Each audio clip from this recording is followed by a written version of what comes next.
Hi everyone. I wanted to just pop on today and talk about something that's been really going through my mind a lot lately about time and schedules and something interesting that I think maybe the animals are telling us about this. It's something that we kind of know, but I'm just viewing it in a new light. Wow, a butterfly just landed on me. Um, so, w- Time and stress go hand in hand in the human world, and I don't think that that's, earth-shattering news to anyone.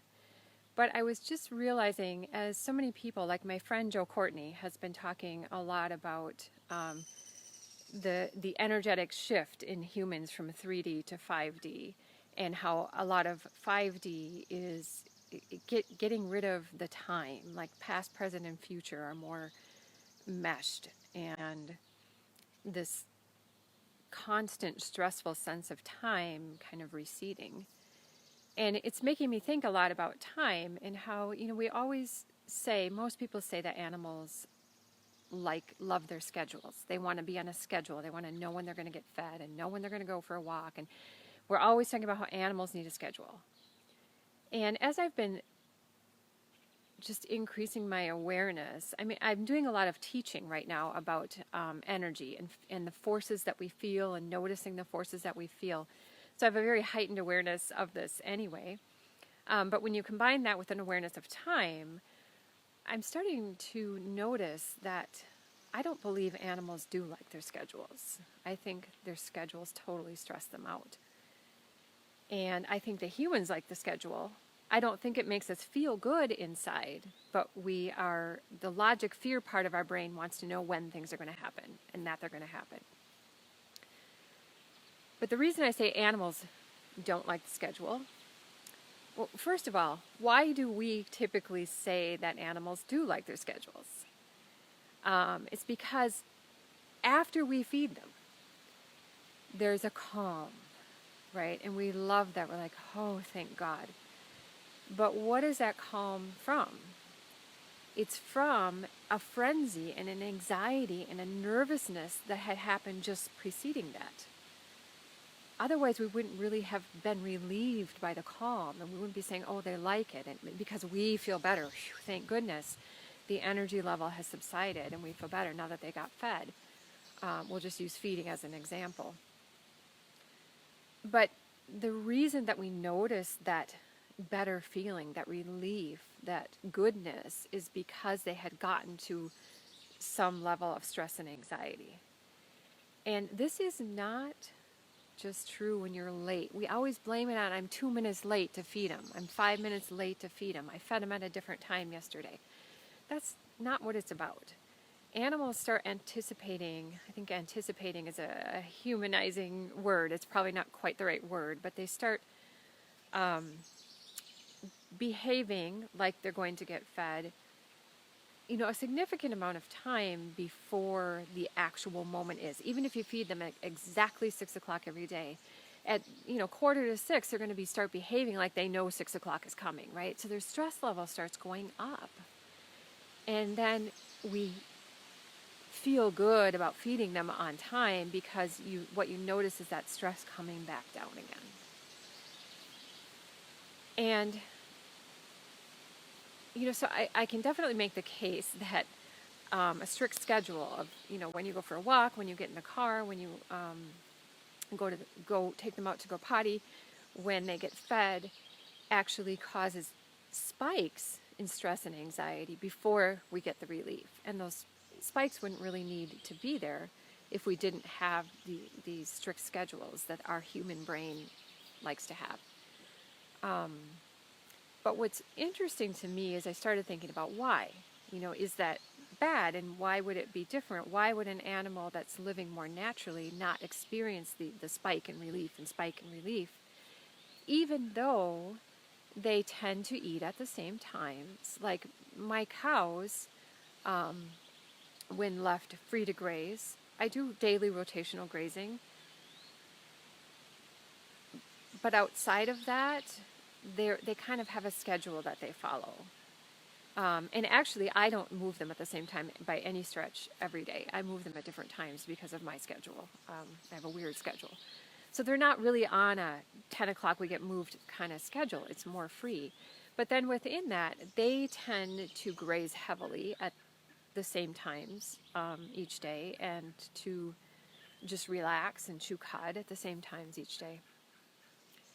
But they're doing it without the stress spikes, right? It just happens at a particular time. They go and they graze, and at a particular time they chew cud. But it's not, we focus on the time. It's 2 o'clock, they're grazing, right?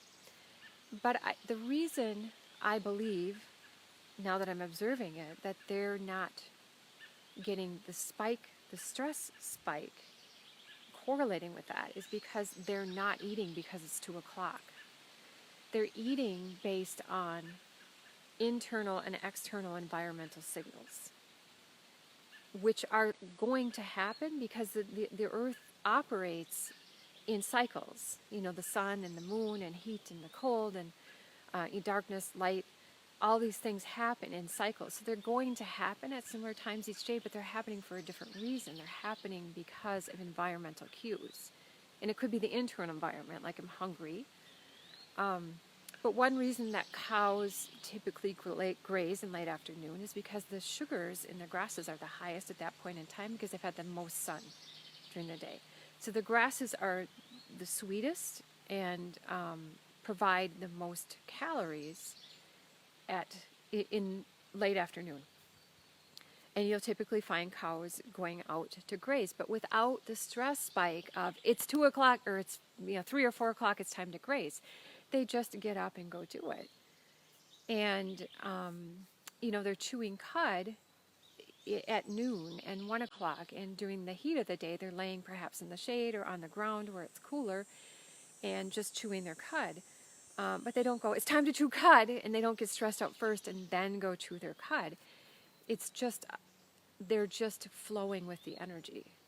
So while they will do things at roughly the same times each day, and not exactly, but roughly, it's done without the stress. And I believe that we get so stressed out, and we make our animals then consequently get stressed out about time, because it's a wonderful tool for us to coordinate our activities.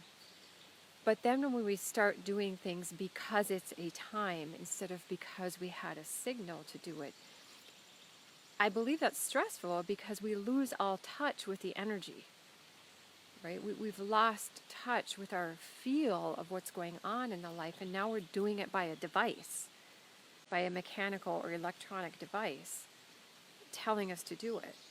And that in and of itself is stressful. Disconnecting from the feeling of energy, disconnecting from the body, disconnecting from this physical entity that is our way of interfacing with the world, is in and of itself stressful. So time, doing things on a schedule and on the clock, is likely not ever going to go away because it has massive, massive benefits. But I think we're going to learn when to use it and when not to use it, and how to use it for its benefits without getting all the negative side effects or minimizing the negative side effects. It's fantastic for coordinating. And especially in the human world, which coordinates across the entire globe, we're often coordinating with people who are not physically in our presence. And so working on a schedule is very, very important. And even if they're in our presence, it's a phenomenal tool. But living all of your life to the clock just completely divorces you from the part of you that is what interacts with the world, the senses and the movement, how you move through life. And so that the more that we live on the clock and then by default disconnected from the feelings of the energy, the more that clock is going to cause stress. And I mean the negative type of stress, like chronic stress, stress that we don't flow, not there are good types of stress too. We won't go there now, but the chronic stress, it's kind of always there. We're making it chronic because of living on the clock. And I think a lot of people are realizing that now, and that's the shift that people are talking about, 3D to 5D. But I think what I'm adding is maybe an interesting perspective of why that might be happening. Because for me, it's felt, I don't know, I'm just looking at it very differently now. It's been really intriguing, and I love observing the animals now. The animals that are on a strict schedule versus the ones that are not. And the difference to me is just night and day now that I see it. It's just night and day. And so then I always turn it around, like I do in my training that I'm doing with people. I turn it around and say, how is that affecting me? Because I am a human animal. I am an animal. And I have capacity that's beyond what some animals have, but I'm still an animal. I still operate on the same energetic code fundamentally. So it's been very intriguing to me. And also a lot of why I'm doing this is because I'm very excited because I'm going to start using dogs to help people, their own dogs, to help them understand the energetics of behavior, which is the transfer of energy that's always happening. So I'm really tuned in to how we behave the same as our dogs. It's obvious how we behave differently, but I'm looking at how we behave as the same so that we can learn from them and get more and more and more in touch with our bodies. So anyway, very excited about all of that, and I just wanted to share because I think it's a perspective that may help us more quickly come to a better relationship with time and schedules. All right, hope that was useful. Thanks. Bye.